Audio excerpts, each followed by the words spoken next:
जैसे आपने एक टॉपिक लिया है, कोई भी टॉपिक ले लिया, लर्निंग ले लिया, उस टॉपिक के 3 साल के जो पेपर हैं, पीवाईक्यू हैं, वो आप ज़रूर देखें, बाकी इससे ज़्यादा नहीं जाएँ आप।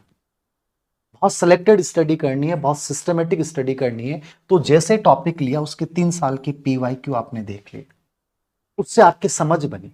और जैसे समझ बनी, आप जब इस टॉपिक को दूसरी या तीसरी बार जब पढ़ेंगे, तो फिर उस टॉपिक के आपके एकदम से शॉर्ट नोट्स तैयार हो जाएंगे।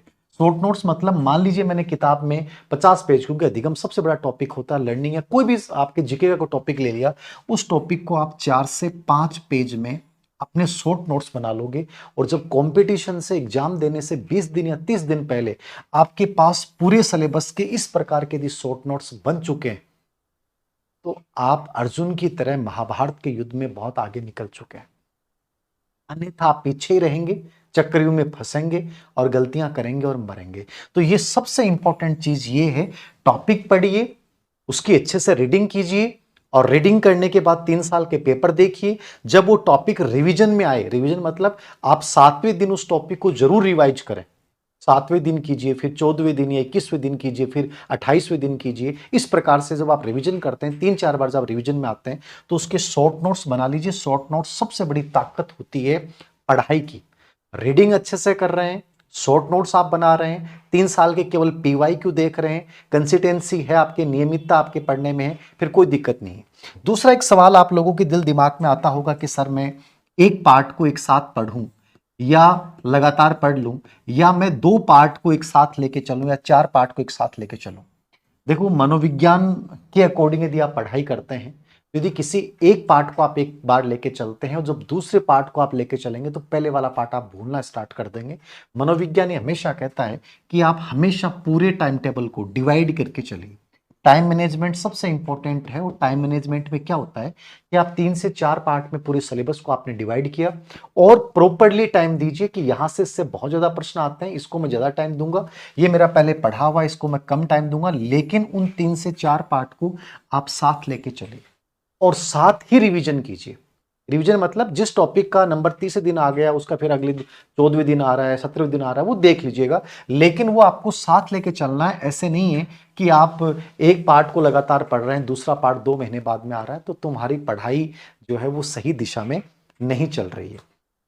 तीसरी चौथी चीज आप लोगों का, ये जो सवाल है उन्हीं से बनाया है वीडियो मैंने, कि सर मेरे पास कंटेंट पहले से मैं पढ़ रहा हूं।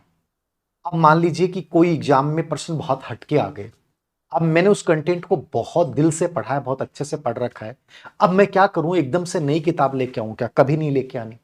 यदि आपने कोई किताब पढ़ रखी है, मान लीजिए आप साइकोलॉजी मेरे से पढ़ते हैं, हिस्ट्री किसी और सर से पढ़ते हैं, ज्योग्राफी किसी और से पढ़ते हैं, उनके नोट्स हैं, मान लीजिए हो सकता है किसी एग्जाम में 4% बाहर आ गए, तो आप कोशिश कीजिए कि जिन टॉपिक से वो गहराई वाले प्रश्न आए, उन्हीं टॉपिक्स को आप अपडेट कीजिए, उन्हीं नोट्स को आप अपडेट कीजिए। ना कि वो जो आपने मेहनत की है, जो शॉर्ट नोट्स आपने बनाए थे, उनको तो आपने बंद करके रख दिया, मार्केट में गए, एक गाइड लेके आए, उस गाइड को पढ़ने में तुम्हें बहुत जोर आएगा, उसकी शब्दावली समझने में बहुत जोर आएगा।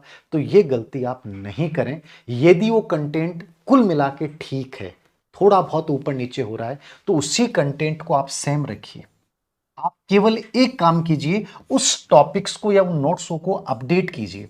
अपडेट मतलब आपके लेटेस्ट जो पीवाईक्यू हैं, जो लेटेस्ट लास्ट ईयर के जो प्रश्न पत्र हैं, उनके आधार पे जो नई चीजें हैं, मतलब एक पूरक सामग्री के रूप में उसमें ऐड कर दीजिए, ज्यादा बेटर रहेगा, बजाय कि एकदम से नई सामग्री। तो चौथा सुझाव मेरा है कि कंटेंट जो है वो सेम रखिए। पांचवी चीज कि सर हम पढ़ते हैं, बहुत ओवर थिंकिंग होती है। इसका रीजन होता है कि आप एब्सेंस ऑफ माइंड, आप किसी चीज को फुलफिलमेंट तरीके से करते ही नहीं। हम जो भी चीज कर रहे हैं उसमें कंप्लीटली उस समय वही काम करें। एक चीज बहुत जरूरी भी है, और ये निश्चित रूप से आपको फॉलो करनी चाहिए यदि आप एक बार में सिलेक्शन लेना चाहते हैं और भीड़ से हटके कुछ करना चाहते हैं। ये वर्चुअल है, आभासी दुनिया है।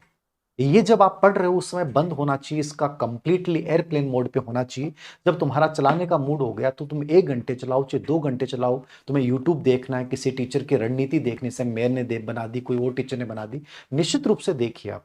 लेकिन एक फिक्स टाइम रखिए कि मुझे 1 या 1.5-2 घंटे पढ़ना है। लेकिन ऐसा नहीं है कि मैं लाइब्रेरी में भी इसको बार बार कोई नोटिफिकेशन है उसको देख रहा हूँ, बीच बीच में कोई ग्रुप्स देख रहा हूँ, उसकी कोई पीडीएफ डाउनलोड कर रहा हूँ।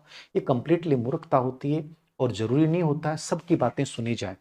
लाइफ में एक या दो व्यक्ति रखिए अपने आइडियल, उनकी बातों को सुनिए, क्योंकि हर व्यक्ति अपनी बात कहेगा। कोई भी यूट्यूब पर एक इतना सा भी वीडियो बना रहा ना, तो उसका कोई ना कोई स्वार्थ जरूर है, चाहे वो फॉलोइंग का हो चाहे कैसे भी हो।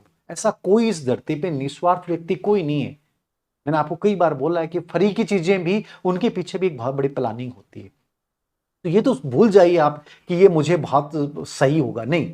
आपको लग रहा है कि मुझे इस व्यक्ति से फायदा हो रहा है तो मैं इसकी बात सुन रहा हूं, मेरा डिसिप्लिन बन रहा है, मुझे एक मोटिवेशन मिल रहा है कि मेरी पढ़ाई बहुत अच्छी हो रही है, तो मुझे इसकी बात सुननी है। अब ऐसा नहीं कि आप सबकी बातें सुने, एक या दो व्यक्ति, तीन व्यक्ति जिनकी बातें आपको पढ़ाई में आपको पॉजिटिव रिइंफोर्समेंट दे रही हैं, उनकी सुनिए। बाकी आपको सबकी बातें नहीं सुननी, तो दो या तीन बातें हैं, दो या तीन चैनल फॉलो कीजिए, इसके अलावा सबको अनफॉलो कीजिए। सोशल मीडिया, वर्चुअल दुनिया आपकी जिंदगी नहीं बदलेगी जब तक आप रीडिंग, रिविजन और रिकॉग्नाइजेशन, इन तीनों को बहुत कंप्लीटली, बहुत ताकत के साथ फॉलो आप नहीं करते।